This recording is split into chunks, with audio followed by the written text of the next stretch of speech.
Bienvenue pour cette nouvelle exploration.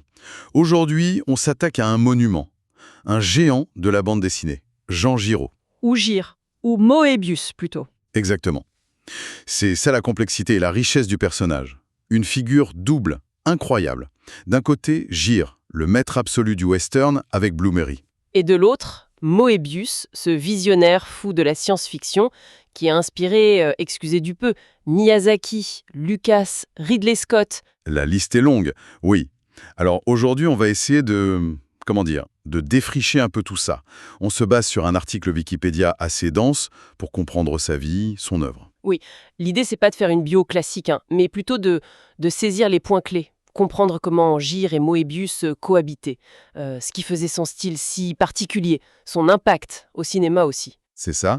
On veut trouver les clés pour appréhender cet artiste protéiforme. Comment Gire, hyper connu en Europe, pouvait être la même personne que Moebius, la star mondiale, surtout aux US et au Japon. C'est assez fascinant comme grand écart. Allez, on plonge. Alors tout commence où? Nogent-sur-Marne, 1938. Et très vite, un truc important, le divorce de ses parents. Ah ouais, ça a joué si tôt? Apparemment, oui. Lui-même, Giraud, a fait le lien plus tard entre ce choc, cette séparation, et son besoin de se dédoubler, avec ses pseudos Gire et Moebius. Comme une façon de gérer une faille, quoi. Intéressant comme point de départ. Et après, très vite, c'est le western qui le happe. Complètement. Les films américains d'après-guerre, il dévore ça. Il commence à dessiner des histoires de cow-boys très jeunes à l'internat. Mais il n'y a pas que le dessin, il y a ce voyage au Mexique, c'est ça? À 18 ans? Ah oui, alors ça, c'est fondamental. Le Mexique, le désert, il en parle comme de quelque chose qui lui a, je cite, littéralement craqué l'âme. Carrément. Oui. Et cette expérience du désert, cette lumière, cet espace, on va retrouver ça partout après. Dans Blueberry, bien sûr, mais aussi dans Les mondes étranges de Moebius. C'est une influence majeure, visuelle et émotionnelle. Donc une sorte de choc esthétique et spirituel presque. Et après ça, il faut bien commencer à bosser. Et là, il tombe sur qui, JG? Joseph Gillin, alias JG. Le grand maître de la BD réaliste franco-belge, il devient son mentor, une vraie figure paternelle pour Giraud. Il apprend le métier avec lui, c'est ça? Exactement. Il ancre même Jerry Spring, la série de JG. C'est un apprentissage à la dure, mais JG voit son talent. Il le pousse. C'est même lui qui le recommandera à Charlier pour une nouvelle série dans Pilote. Et voilà comment naît la légende de Gira. 1963, Fort Navajo, qui devient vite Blueberry. C'est ça. Et au début, on va pas se mentir, le style est très très proche de JG. À tel point qu'on l'accuse de plagiat. Oui, carrément. Mais JG le défend.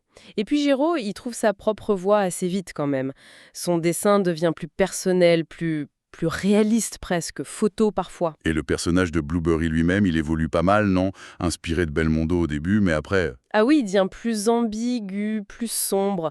Fini le héros sans peur et sans reproche. On sent l'influence du ciné de l'époque. Les western spaghetti, Penkimpa. Tout à fait, ce côté plus âpre, plus violent. Giraud disait lui-même qu'il voulait un style plus sale. Ça montre la boue, la sueur, la fatigue, c'est plus cru. Une rupture avec le réalisme un peu lisse d'avant, genre Hergé ou même JG finalement. Exactement. Et puis, il y a le contexte de l'époque. Mai 68 passe par là. Il y a une révolte des dessinateurs chez Pilote qui réclament plus de liberté. Ça a dû tendre les relations avec Goscinny, ça. Oui, un peu. Et tout ça, cette recherche de liberté, ce besoin d'explorer autre chose, ça le pousse à quitter Pilote en 74. Il y avait aussi des histoires de droits d'auteur, je crois. Et des tensions éditoriales, un conflit sur les droits. Mais surtout, je pense, l'envie de laisser Moebius s'exprimer. Le projet Dune avec Jodorowsky était dans l'air aussi. Ah, Moebius. Ce pseudo qu'il utilisait un peu comme ça depuis 63 pour des trucs satiriques. Voilà. Et là, en 74, Moebius explose. Vraiment. D'abord avec une histoire très forte, Cauchemar blanc, sur le racisme dans l'écho des savanes. Et surtout, il cofonde les humanoïdes associés et lance Métal Hurlant. Métal hurlant, la révolution de la BD adulte. Là, Moebius, il a carte blanche. Fini les contraintes du western. Et qu'est-ce qu'il nous sort alors, ce Moebius déchaîné? Oh là là, c'est une explosion. Il y a Arzac d'abord, ces planches incroyables sans bulles en couleur directe. Le guerrier sur son ptérodactyle, c'est magnifique et complètement onirique. Totalement. Une liberté folle. Et puis, il y a le Garage hermétique, une œuvre, comment dire, foisonnante, improvisée, limite surréaliste. Avec le Major Grubert. Le Major Gruber, Jerry Cornelius, tout un univers qui naît un peu comme ça au fil des pages. C'est fascinant comme processus. C'est fou le contraste avec Blueberry quand même. La même main, mais l'esprit... C'est ça. Gire, c'est l'ancrage dans un certain réalisme, même s'il est stylisé. Möbius, c'est l'exploration de l'inconscient, du rêve de... De l'ésotérisme aussi, non? Surtout avec Jodorowsky. Ah oui, la rencontre avec Jodorowsky est capitale pour le projet Dune, qui ne se fait pas, mais surtout pour leur collaboration en BD. C'est Jodo qui l'introduit à Carlos Castaneda. Le chamanisme mexicain, les états de conscience modifiés. Exactement. Et ça va infuser profondément l'œuvre de Möbius. On le sent même dans certains Blueberry, d'ailleurs comme Nez cassé. Oui, c'est vrai. C'est un album un peu à part, celui-là. Cette quête de vision, ça marque des œuvres majeures comme Linkal, bien sûr, la grande saga SF métaphysique avec Jodorowsky, un succès mondial. Et le monde d'Edena aussi, non? Ça vient de là aussi, cette veine un peu mystique. Oui, Edena, ça naît pendant une période où Jiro s'est un peu retiré du monde, à Tahiti. Il explorait des trucs comme l'isozen, l'instinctothérapie. Des philosophies un peu New Age, quoi. C'est ça. Edena, c'est presque un journal intime de cette quête personnelle mis en récit. C'est très beau, très étrange. C'est incroyable comme sa vie et son œuvre sont liées, perméables. Oui, et pendant cette période, il essaye aussi de reprendre le contrôle sur la publication de ses œuvres. Il monte ses propres maisons d'édition. Et puis, il y a la période américaine, Ah oui, il part vivre en Californie milieu des années 80. de 84 à 89. Et là-bas, c'est clair, c'est Möbius la star. Jean Giraud, personne connaît ou presque. Donc tout sort sous le nom de Möbius, même Blueberry. Malin. Et il bosse avec des pointures américaines. Et comment? Le gros coup, c'est Silver Surfer, Parable, avec Stanley en personne. Stan Lee. Excusez du peu. Ça lui fait découvrir la fameuse méthode Marvel, très différente de ce qu'il connaissait. L'album gagne un Eisner Award, la consécration aux US. Il dessine aussi pour DC, il fait des cartes, des artbooks. Möbius devient une référence mondiale de l'imaginaire. Donc on a Gire qui continue son bonhomme de chemin avec Blueberry, qui reste une valeur sûre financièrement parlant. Oui, pendant longtemps, Blueberry se vendait 10 fois plus que du Möbius, faut le savoir. Et Möbius, lui, c'est l'explorateur, l'innovateur, celui qui conquiert le monde de la SF et de l'art. Comment il gérait ça, ce grand écart permanent? C'était pas simple. Il parlait d'une relation amoureuse avec Blueberry. Il avait besoin de faire de longues pauses. Möbius, c'était clairement son labo, sa récréation, mais Gire, c'était le socle, l'artisan solide. Il y a cette histoire sur sa myopie, non? Pour expliquer les deux styles. Ah oui, il disait parfois qu'il dessinait Gire avec ses lunettes pour la vision d'ensemble, le réalisme, et Möbius sans, pour le trait fin, plus intérieur, plus mental. C'est peut-être une pirouette, mais c'est une jolie image. Pas mal. Et après son retour en France, fin des années 80, il continue sur les deux tableaux, hein.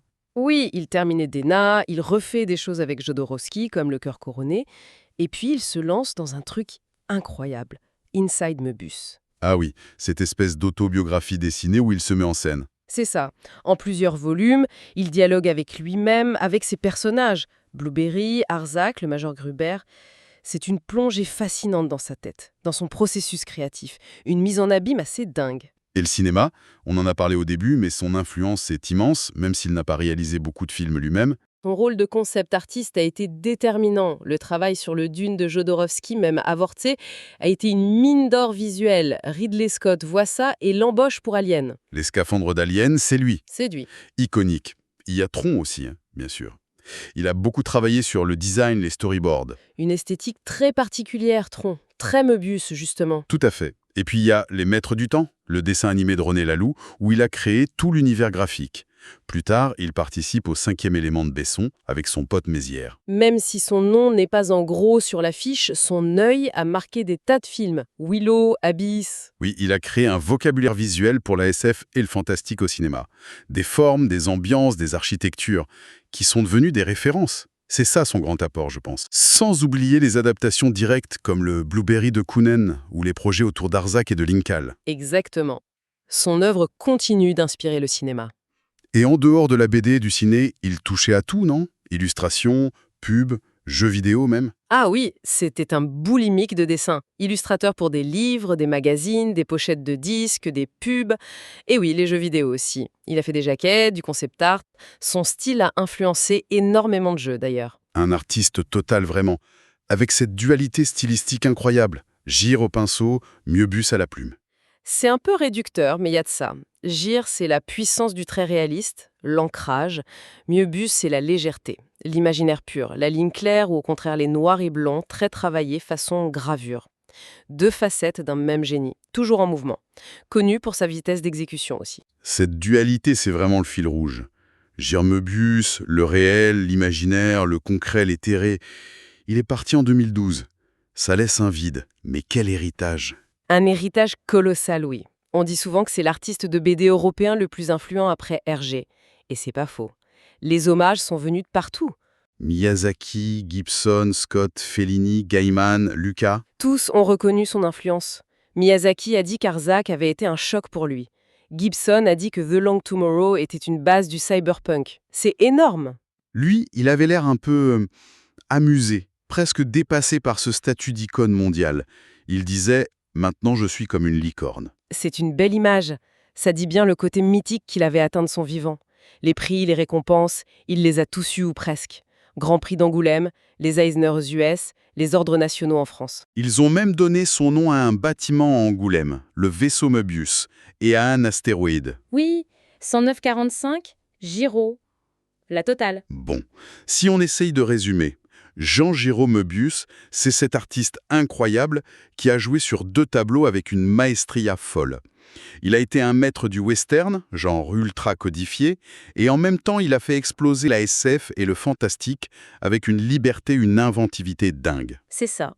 Son impact va bien au-delà de la BD. Il a changé notre façon de voir, d'imaginer certains mondes. Sa capacité à dessiner aussi bien les grands espaces de l'Ouest que les paysages mentaux les plus fous, c'est unique. Il a ouvert des portes dans l'imaginaire collectif, comme on dit. Tout à fait. Et pour finir, peut-être une question pour la route. Aujourd'hui, dans notre monde saturé d'images, souvent virtuelles, où on cherche peut-être de nouvelles façons de raconter, de donner du sens, qu'est-ce que la démarche de Möbius peut encore nous dire?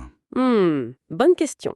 Cette exploration acharnée des mondes intérieurs, des rêves, des autres réalités, qui était nourrie par sa propre vie, ses expériences, est-ce que ça résonne particulièrement aujourd'hui? Est-ce que son travail, finalement, c'est pas une invitation à toujours regarder plus loin, à explorer les territoires inconnus de notre propre imagination? C'est une belle piste de réflexion, oui.